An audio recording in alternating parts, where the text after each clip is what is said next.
Hey, it's Bill, and you're tuned into the Pennsylvania Rock Show, episode number 580 on PARockShow.com, MegaRockRadio.net, 107.1 FM, St. Louis, Missouri, AltRockRadio.ca in Hamilton, Ontario, Canada, XRPRadio.co.uk in Birmingham, United Kingdom.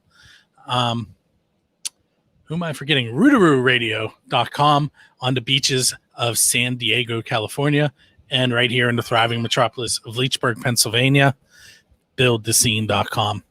My name is Bill. With me tonight is Jeremy Edge of the Jeremy Edge Project. What's up, Jeremy? Hey, how's it going? Thanks for having me.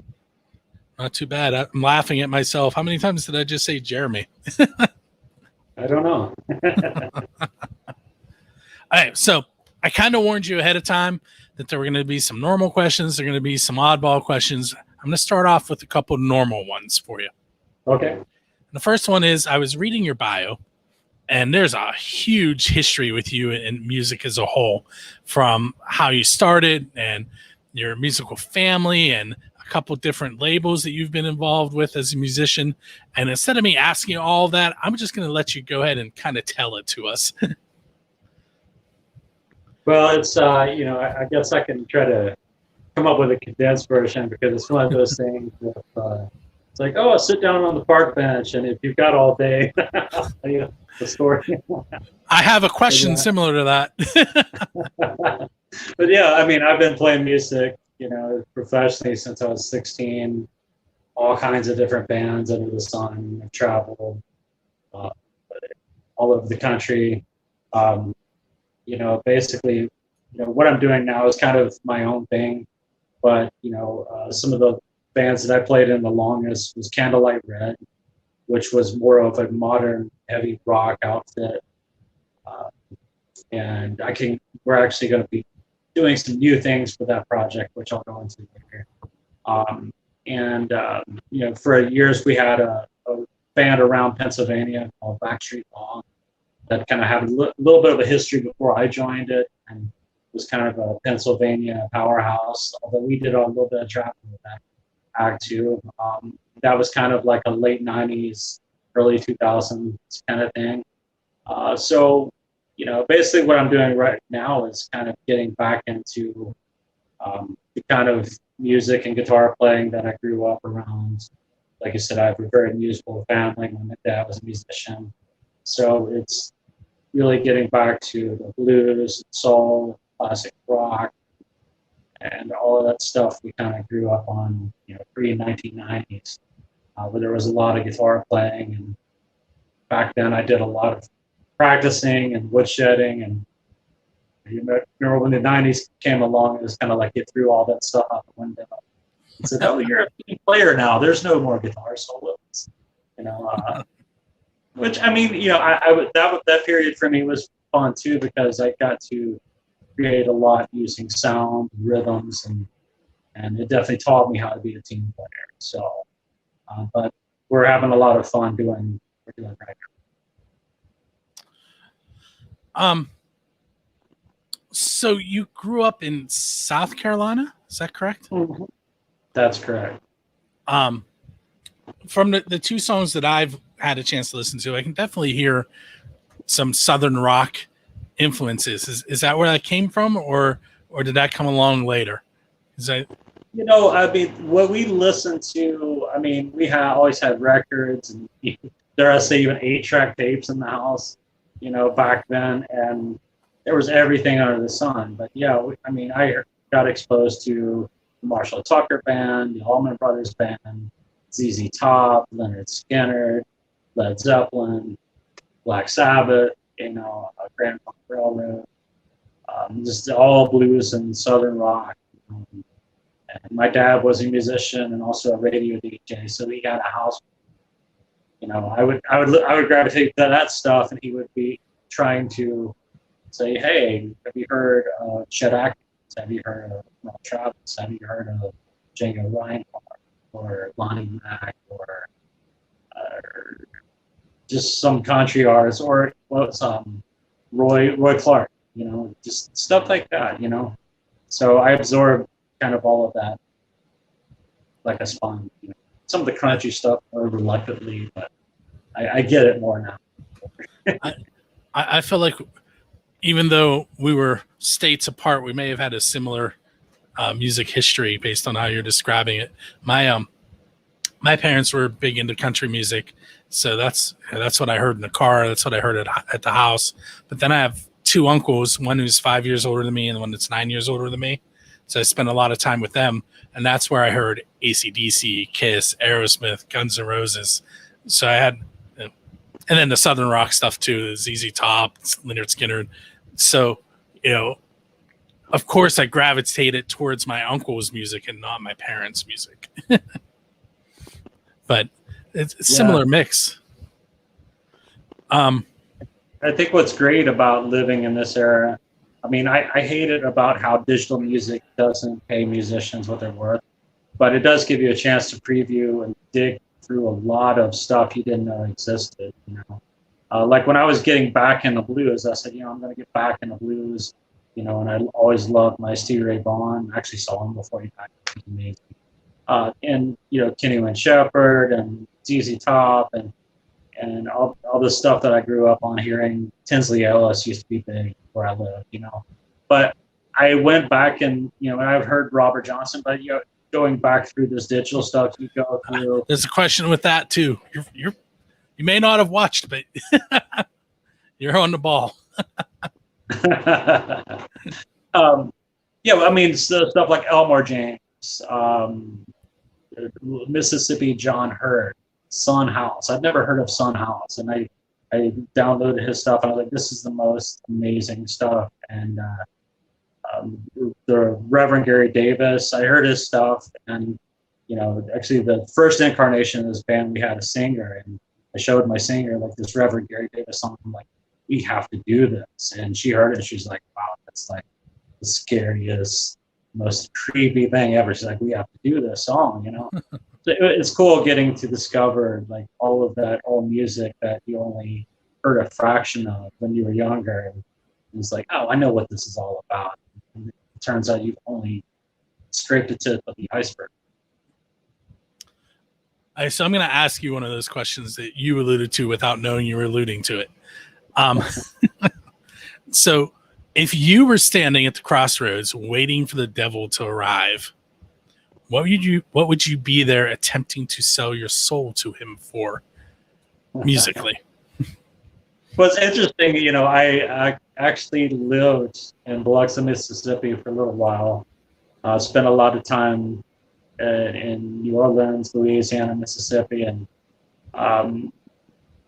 being around that culture there, I think the crossroads actually meant something else to Robert Johnson. I can go into that, but yeah, I mean, if I was at the crossroads, I think to me, I would be like, most people want fortune and fame and to be the best, and I would probably just want to be able to have freedom, just be the best I could be and absorb everything that I want to absorb, because I'm such a perfectionist. I'm such my own worst critic, and I'm like, no, I want to be able to do this and to be able to squeeze some of that in there, and I just want to have these massive superpowers to be able to play music. But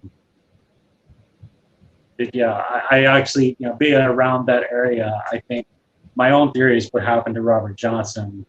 I heard that he liked to drink and be around the ladies, and around that era, I was kind of shocked to find around that whole region that he's from, the religions of voodoo and Haitian religions, voodoo, all of that stuff is very prominent. It's a part of their culture.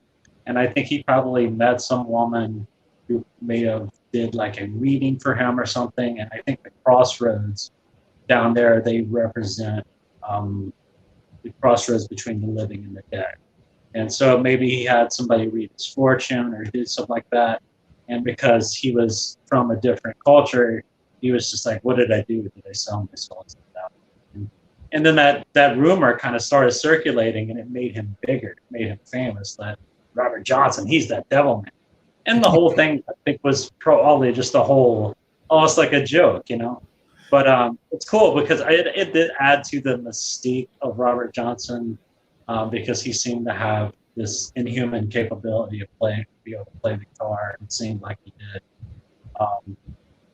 Another cool thing, if you're into it, to check out, if you go on YouTube, check out videos that says Robert Johnson pitch corrected, which you have two camps. I believe in it. They recorded all that music in a hotel room. Back then, electricity and power weren't very regulated. They did it on a vinyl cutter, a portable one. So if the voltage was too low to support that vinyl cutter, it would have ran at a lower speed. So when you went to cut the vinyl, the record would have been sped up. Most of those songs are in, I want to say, like open A, like this, which, a lot of times blues players would tune to open G, have this open G tune. That was very popular. And for his cheap guitar to be tuned in open A, I mean, those strings would be like way high off the neck. It just sounds to me like he probably played them approximately in open G, and they got sped up to A. And when you hear those recordings pitched down a whole step, it sounds like a totally different dude. So that also probably lent to some of the mystique of him having this super high voice and this super quick guitar playing. They actually, there was actually some speed. But there's a big debate on that. If I say that's fact, there'll be another blues historian to correct me and go, no, it's all those recordings are right. They're in A. But my ear tells me, especially how I've been trying to teach myself singing, get more into singing and hear what he's doing, and that's probably more. All right, so let's go to that bench question now. So let's say that you can sit on a bench for an hour with any musician in the history of the world, but you're only allowed to ask them one question to get the conversation started. Who are you going to sit with, and what's that initial question going to be? Probably, I would say it would probably be Jimmy Page. And I would probably just say something like, tell me about how you created songs. Tell me about how you approached engineering and recording. Okay. That's probably one of my biggest musical influences, I think. Probably one of the greatest minds of our time musically. I don't know how he is as a guy, personally. I've never met him, never heard much, I don't know how he is, but I just definitely knew he kind of changed the game, not only for rock bands playing wise, but a lot of people don't realize a lot of those engineering tricks that were so revolutionary at Led Zeppelin. It wasn't so much the people he worked with. I mean, that was Jimmy. He had a brilliant brain, and to be able to pick that brain, that probably.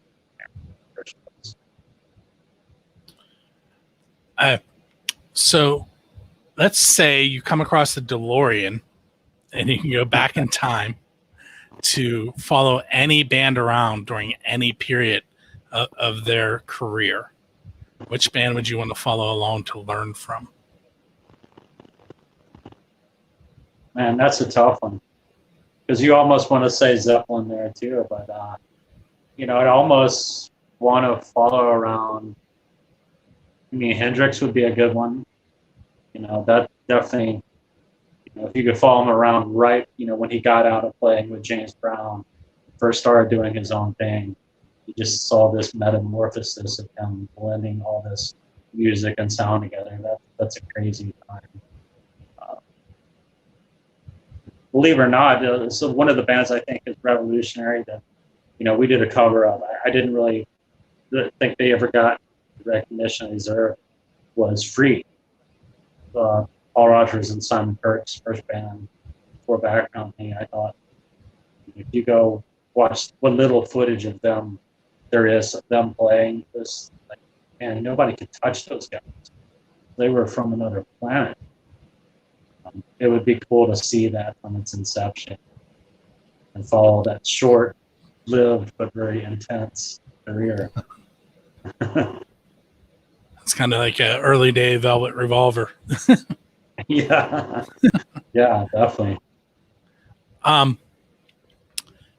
If I was to tag along on one of your tours, what would the soundtrack in between shows be? Who would we be listening to as we travel? And there's no telling. I mean, people, it's so weird, man. People will hear like what I'm doing now, or they might hear like the Candle Red stuff, which is much heavier, and go, man, he must listen to this or that. And it's like sometimes I'll put on something like Aretha Franklin live, or something like that, or I'll put on one of my favorite artists to listen to. It's a guy I saw in New Orleans named John Bouteng, and he was on that HBO show Treme, and he did the theme song for that. Dude just plays like twice a month in New Orleans at a house gig, never goes on tour, has plenty of offers of major labels, stay where he's at, but he's absolutely phenomenal. Very like Sam Cooke or some of those guys that are. I listen to a lot of that stuff too, the soul stuff. I think it's definitely because like just growing up around my dad and some of that music, I recognize some of that music as having some of the best singers, like Sam Moore from Sam and Dave. Listening to that stuff, I just, now that I'm attuned to it, I'm going, wow, those chops are just incredible. So I think, I've gone through the guitar phase. I went guitar phase all the way from the blues guys to the shred era with, Steve Vai, Joe Satriani, Ben Moore, Al Di Meola, all those guys. I went through all of that, and now I'm going like, okay, I want to hear some cool songs, and I want to hear some incredible, soulful singing that just gives me goosebumps and makes me go ooh and ah about every melody change, that happens. I recently was at a blues festival. Unfortunately, I only saw 3 of the bands play because it started to feel bad. Then I went home, but it just like the slide guitar that's going on there, and the raspy but powerful vocals. I really wish I could have hung out a little longer. Do you remember who you got to see? Good. Do you remember which bands you got to see? They were local guys. Local. Okay, cool. It's the Pittsburgh Blues and Roots Festival. Okay, cool. I heard of that. And they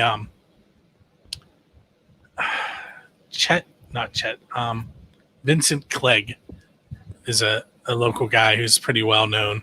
I did get to see him perform. It's terrible. I can't remember who the other 2 bands were that I saw. Very cool though. That's cool. There's so much talent in Pennsylvania. I've seen so many unsigned artists that just my jaw is just on the floor. Especially the young. I mean, this generation of people always keep saying rock is dying or guitar is dying, but this newest crop, it's just morphed. I mean, they're fire-breathing monsters. So I watch them. I just, oh, crap. It's incredible. So what we're gonna do now is we're gonna feature your song "Sunrise," and this is your MTV moment. Give me a little bit of a story about your song, maybe something that's happened while you're playing it, the recording process, what it's about, anything you want to tell us about it. But that song kind of came, around by accident. We just kind of goofing around, and I tend to look for odd things on the guitar to keep myself interested, and I wanted to just do a song that has very much like, let's stay in G, D, C, that little, they call them the cowboy chords. Let's stay in that range and force myself to write a song like that. And it just came out sounding a lot like, I pictured Allman Brothers, Marshall Tucker Band, but also, some people told me it sounds a little bit like 90s alternative rock. That wasn't really what I was going for, but I guess some of that music was influenced by that too. And it was also a song I was trying to put together. At the time, I had the idea I was just going to have an album, but nothing but guest singers. We had Brandon from Probot and Brett Hessler from Dark View Day on the record. And, Brandon was coming in that day, and this was going to be stuff I was going to be like, hey, do you want to sing this? But he came in, and the engineer came. They kind of listened to the track, and man, this is good. Why do you want to change this? I'm like, are you sure? Yeah, man, it's good. It's more soulful coming from you. That gave me a lot of confidence to keep forward, and I've been writing a lot of songs ever since. So this was kind of my first foray into songwriting. It doesn't have a whole lot of deep meanings. It was just like some things that I experienced over the years that I put into little, parts of, what happens in your story and how people come in and out of your story, and you wonder how they're doing. They might wonder how you're doing. And that's just, how the story goes. Sometimes, they're along the ride, and sometimes, the road works. And that's just kind of a description of life. All right, so we're going to listen to Sunrise by the Jeremy Edge Project. Swallowed that word, the Jeremy Edge Project. And then we're also going to hear Glitter and Shine by Anger the Ant, who I recently found out they are calling it quits at the end of August. So I want to squeeze them in one more time while they're still together before I have to start saying they're not together. It's Anger the Ant, Glitter and Shine, Jeremy Edge Project, Sunrise. We'll be right back with Jeremy. Hey, so for those of you that are hanging out with us live, I see Charlie hanging out. Charlie's always here. You guys know the drill. We're not going to play the music now, but you'll be able to hear it on buildthescene.com when the episode airs. This episode is actually, let's see, 6th, the 13th. 13th? Did I do that right in my head? 13th or 14th? I can't remember.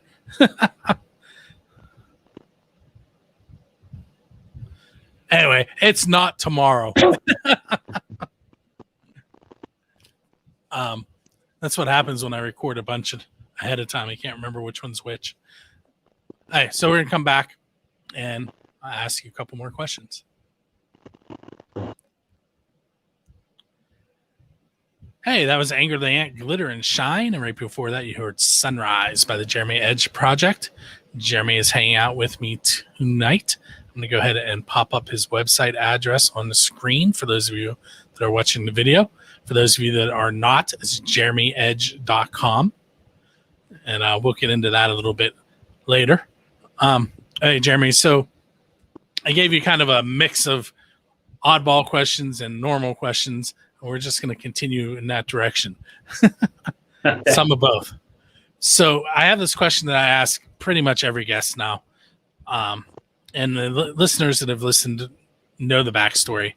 But, and if you want, you can hang out at the end and I'll explain the backstory too. But the question is, who is your Dave Grohl? In other words, what musician would you want to go up on stage with and perform one of their songs?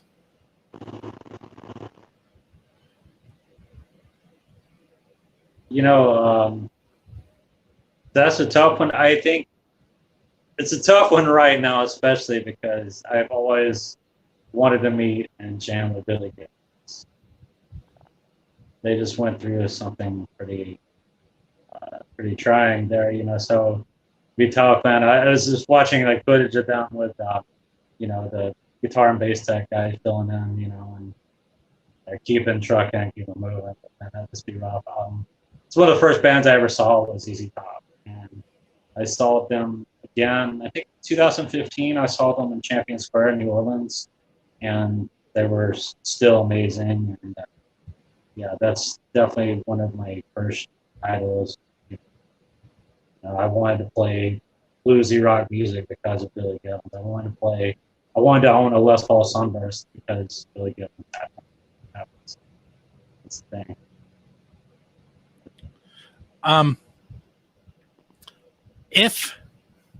If you could go on tour with any band, who would you want to tour with, and what's the one venue that you have to play? I would love to, do something like Royal Albert Hall. I think that would be nice to do that. I mean, there's a lot of bands I'd love to tour with. I mean, honestly, to be honest with you, I got to tour with a lot of big bands a few years ago. We can't let it we were blessed with the opportunity to play with a lot of big acts. But I found the acts that I enjoyed touring with the most are the ones that I wanted to go see every watch and take notes from. And some of those, I remember we were on that Uproar tour that had, I would say, the last good one, that had Godsmack, Shinedown, Stain, Annalita's Way, POD, Papa Roach, In This Moment, Fozzy, which those are great guys. I know some of those guys forever.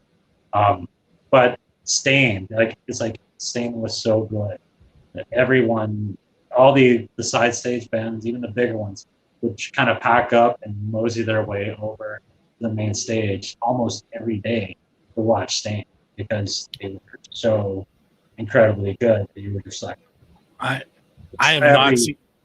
have not seen Stained, but I have seen Aaron Lewis acoustic. So well, I've seen that too, and he's got a powerful voice, and his pitch is always perfect, even if he's had a few years. It's just crazy. I wish I had that talent, but the Stand, I mean, part of it is it's not just Aaron, the whole band, and together with their sound guy. Their sound guy was so good that when you sat out front, you were just like, man, this is better than the CD. And some of the other bands sounded pretty good, but I don't know whoever their dude was. It was jaw dropping good, and everyone there knew it. So a lot of times I rarely missed. That was like a 30 show tour. I maybe missed 5. That's the whole tour. So going back to that, I would be like an artist I'd want to see every night. I think 2 of the guys, talking about doing guitar playing. Now that I'm really back into being obsessed over the guitar and falling in love with the guitar over again, it'd be like a guy that I could watch play every night. And to me, that would be somebody like Eric Gale. So even if we were playing in front of like 100 people at night or 500 people a night or whatever, it doesn't have to be Madison Square Garden. I want to play with a dude that throws down, and I want to watch him take notes every night. Definitely take notes from that guy. Same with Philip Sayce. Bonamassa doesn't really have openers. He doesn't need that guy, dude. You got the blues community. You got guys here that love Joe Bonamassa, or they got some sort of jealousy for the guy or whatever. But I've still hardly ever seen anybody that can play circles around that. I just love to watch that dude up close every night. He's a freaking monster. If you could book 3 bands to play a barbecue in your backyard, who would you have come play your backyard? Okay, now we're getting out there. Can we be? Is this living or dead? Broken up? Still together? It's funny. Every time I ask this question, that question gets asked. I gave you a DeLorean earlier. I gave you a DeLorean earlier. True. So in that case, we would have probably the original Cream, and then would follow that up with probably Jimi Hendrix Experience. No, actually, maybe we would follow it up with Jimi Hendrix with the band of Gypsies, and then the headliner would be Led Zeppelin. So the ultimate barbecue. I'm sure only 20 people would show up, right? You might have a Woodstock kind of issue.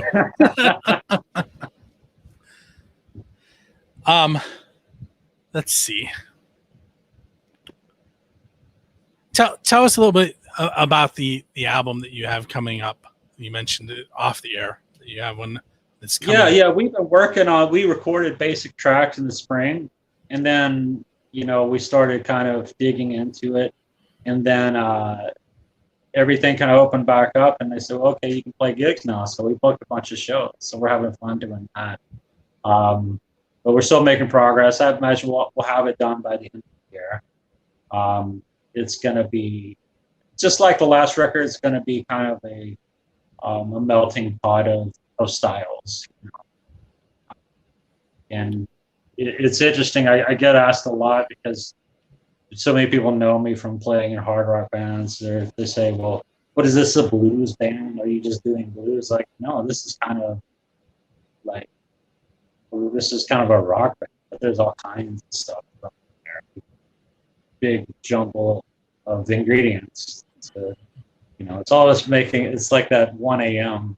concoction. I was like, what do I have? So this is either going to be really good or really weird or really bad. But it'll be fun no matter what. That's kind of what I do.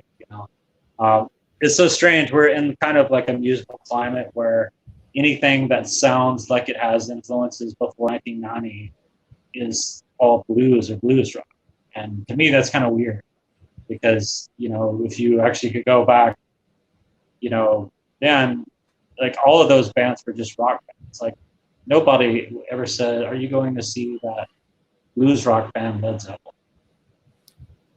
But they played a lot of songs that were just straight up. I mean, sometimes they nicked old blues songs and tried to pass them off on. No.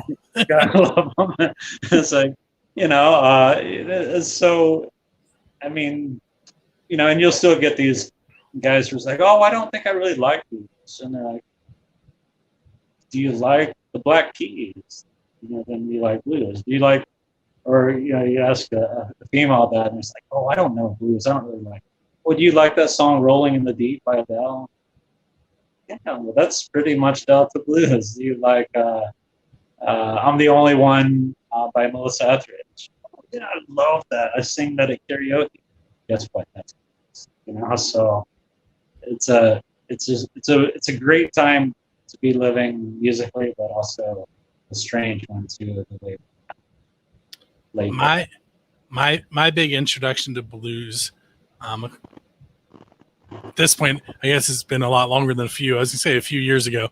My brother and I went to Chicago to watch the Penguins and the Blackhawks play an outdoor game, and went to Buddy Guy's Legends. And have you been there? No, but I would love to go there. Yeah. So Buddy Guy lives above the restaurant, and right on the website it says sometimes he comes down and starts playing. We did not get to see Buddy play, but while we were eating, there was a guy up on the stage playing an acoustic guitar and playing the blues. It was awesome. The only thing that wasn't good about that place was they sold RC Cola. I wanted to stay there. My brother made us go sightsee some more. But it's very cool. So if you're in Chicago anytime soon, stop there. And definitely. There's a big awards case in there, and like his Grammys are sitting in the restaurant. And it was so cool. That's just incredible. That dude is so cool. And I can't believe he's still going and he still sounds great. Yeah. I was so hoping he was going to come down. Yeah. It was. I said it's my first. It's not really my first introduction. The first unsigned band that I ever owned a CD for was a blues rock band out of Vandergrift, which is where I grew up. They were called ZMW, and they played my prom. But they were kind of bluesy. And then, like you said, when you look at bands, especially now with metal genres and subgenres, and it's kind of leaking out everywhere. But I was just at a concert, which is actually tomorrow, but we're going to be next week. It's called Rock for Life Concert Series. And the bands range from, you'll have acoustic bands, you'll have funk bands, you'll have rock, you'll have metal, you'll have industrial. It's just a good mix. You'll have some blues, you'll have some southern rock. It benefits local children who are fighting deadly diseases. And there's a whole series. This one is the one that started it. This is the 22nd year for it. So if anyone's interested in checking that out, making a donation or anything, you go to rockforlifeconcert.com. This year's benefactor's name is Ella. And I'm going to be spending the next couple of days in the field with a camera, taking pictures of bands. Very, very cool. I should probably also mention, in addition to the new solo or new project record that's coming out, I did record in April Candlelight Red, kind of sort of soft disbanded around 2013, 14, after we put out our second album and extensive touring. And then, I still kept in touch with the guys, and we still talk all the time. And actually last summer, one of the few outdoor shows I got to play where, we could have social distancing and not break the rules and stuff like that. I had our singer Ryan Hoke come and sit in with the Jeremy Edge project, and we did some Leonard Skinner actually, and some Stevie Ray Vaughn, and he just killed it. Like that dude can sing anything. He's amazing. Not just rock and metal and stuff like that. And we got to talk, and he goes, "Man, I got about 30 songs in my home studio, and I haven't finished any of them." And I said, "Well, man, we should do something with that. I mean, you can't do anything else. Like, what better you got to do?" So I started talking to him and my bass player, and and the last CD we had done, the last two things we had done, we had Morgan Rose from Seven Dust produced, and played drums on some of it too. And I called Morgan up and said, "What are you doing?" He goes, "Man, I'm bored. Let's get together and record some more stuff." And he talked to the label about it, and everybody's like, "Hey, let's do it." And that was right before Christmas. And then we booked a flight for him to come up here in Pennsylvania, and there was a massive blizzard. And he's like, "Man, my flight got canceled. We're going to reschedule." So we finally found a date we rescheduled it in April. We went and recorded a bunch of songs in Illinois. And right now they're still being mixed. We kind of had to work with everybody's schedule. Everything kind of exploded over the summer, but there'll be a Candlelight Red EP done sometime this fall. Cool. I'll keep an eye out for it. So what? I'll give you one more question. Let me think. Oh,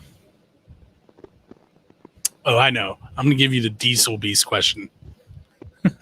It's named after a band from Denton, Texas. They're clearly a folk band, right? Diesel Beast. Okay. They're kind of like Dio-esque. Nice. The question is, if you could play with any musician that has passed away, like bring them back to play, and play at any venue, where would you play and what venue? And the reason it's named after Diesel Beast is because they wanted to play with Dio at Stonehenge. Oh, wow. To give you an idea of how you can go with this question.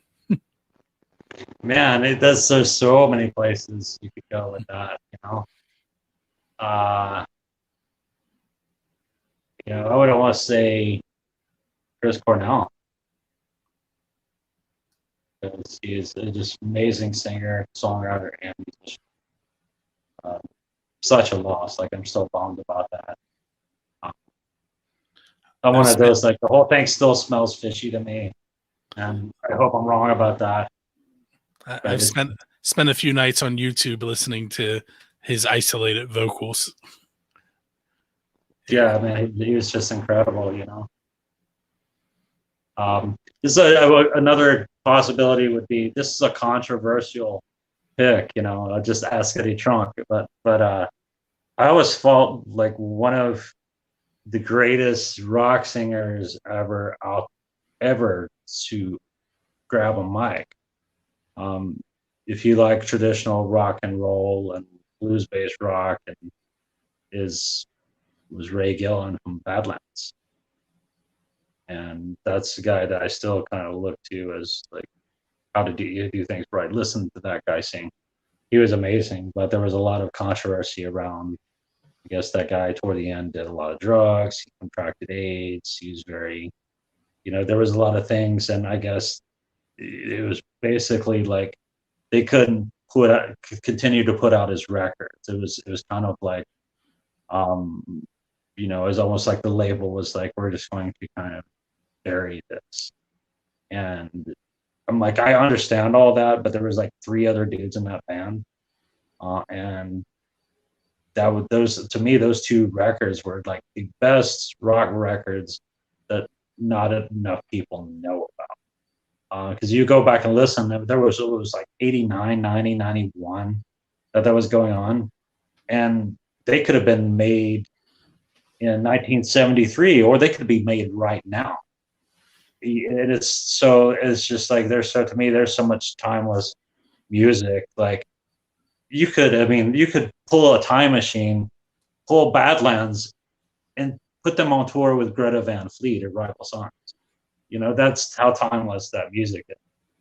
And you know, that bothers me. I hope someday that music gets to actually get on Spotify and get on Pandora and iTunes and all that, because it's good enough to, you know, I think it's that good music is good music no matter what all the crap around it is, you know, because there's always crap around a lot of music business stuff. If you tell my children this, I'm going to deny it, but they've been singing a song. I don't even know who it's by, but I think it's called Bang. And it's clearly a pop song, and I'm constantly harassing them about it, but I kind of like it. I get every once in a while I hear something that's pop, and I'm like, I have a friend of mine, Dave, who played drums on this album. Actually, Dave is always saying, he's like, I try to listen to some of this bubblegum pop stuff and try to figure out what makes people like it, and try to figure out what makes it tick, you know. So that's always good advice. Always try to tell people, man, listen to everything, because there's something cool in just about everything. But there are a few exceptions. but for the most part, I think there's something to be learned in just about everything with music. All right. So where can the listeners find copies of your music, whether it's your Jeremy Edge project or the Candlelight Red or any of the other projects that you've been involved in? Where can they find you? Well, easily you could probably go to my YouTube channel, which is just youtube.com/Jeremy Edge. And I actually have playlists from my stuff. The project we did before this, which was just basically the same project with this addition of a singer, Black Star Sunrise. There's a Candlelight Red playlist there. And also, you know, on Spotify, iTunes, or go to jeremyedge.com. I do have some links there. That kind of a work in progress. It's kind of, you know, a couple of years ago, they were like, you don't need a .com, you just need a Facebook page. And now it's like, you kind of need a .com again. So yeah, because we're building that back up. Because Facebook tends to hide a lot of stuff that gets posted. Oh yeah, they did. They definitely do. It's kind of crazy. Like 5 to 10 years ago, it wasn't quite so bad. You could, you know, as long as you weren't being abusive and you were promoting your music, they pretty much let you promote on there. And now it's kind of like, well, if you pay us, you know, $1,500, we'll let everyone on your friends list. Maybe half of them see it. Maybe $5,000 we can get them to see it. All of your friends that are like your page to see your stuff. It's kind of crazy. So what's coming up next for the Jeremy Edge project? We've got some regional shows we're doing. The next one we're actually opening for a guy named Randy Hansen, who's a Jimi Hendrix tribute guy. But I think he was the first tribute artist. I think he started doing this in like 78 or 79 or something. And dude is absolutely amazing. So I'm telling everybody, it's like, look, this is one guitar player I can't upstage, man. This dude just rips, man. So we're excited about that. We got a blues festival that's happening up here in Knoxville, PA, with a lot of regional artists. And then we got a few shows of our own throughout the fall, and should hopefully have a new album done by the fall. Okay. I want to thank you for hanging out with me tonight. Once again, everyone, head to jeremyedge.com. Make sure you check out the music. Go to his YouTube, because as he just stated, you can find playlists of pretty much everything he's been involved in. Don't forget to check us out on each Friday.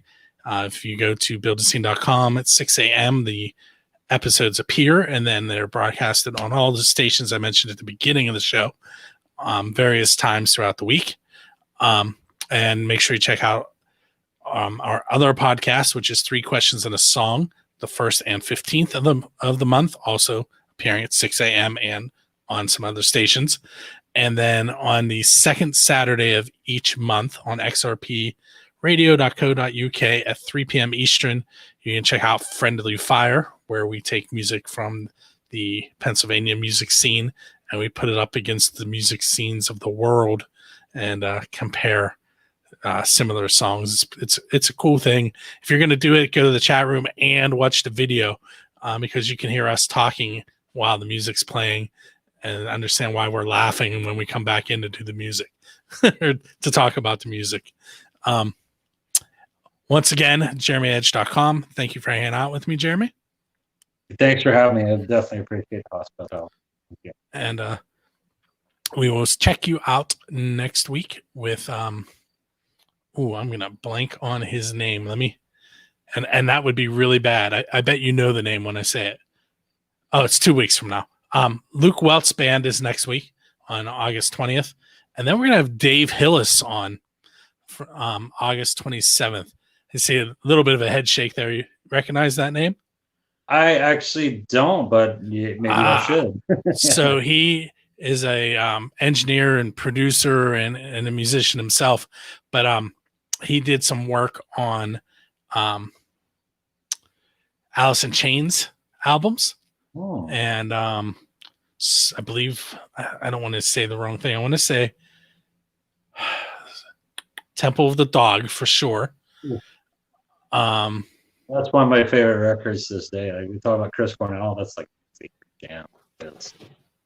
You know what? Just so I don't mess this up, I am going to Google him while we are talking. Because he has a fairly, here we go, albums and credits. So we have Pearl Jam, 10, Temple of the Dog, Pearl Jam, Rearview Mirror, Alice in Chains. It was a EP Wood. He was involved in Dirt with Alice in Chains. All great records, all great sounding records too. Let's see. He was on Dennis Leary. He worked on Dennis Leary, Lock and Load, and some other ones. There's a lot. I'm not going to list them all. But he is actually an engineer at the Vault Recording Studio, which is in Bridgeville, Pennsylvania now. He's relocated here from Washington, and I'm going to chat with him. That sounds amazing. Wow. Hey, so Luke Welt's band next week, followed by Mr. Dave Hillis, and I need to do some more booking. I booked like the whole summer, and now I'm at the end of my list. So, all right. So those of you that have been hanging out with us, thanks again. Make sure you stay on the stations, listen to the music that they are playing for you. Most of them play unsigned and independent music. Mega Rock Radio plays a mix of the majors and the unsigned stuff. They have been playing my show probably, I don't know, 15 years. So show them some support. My name is Bill, and I will catch you next time.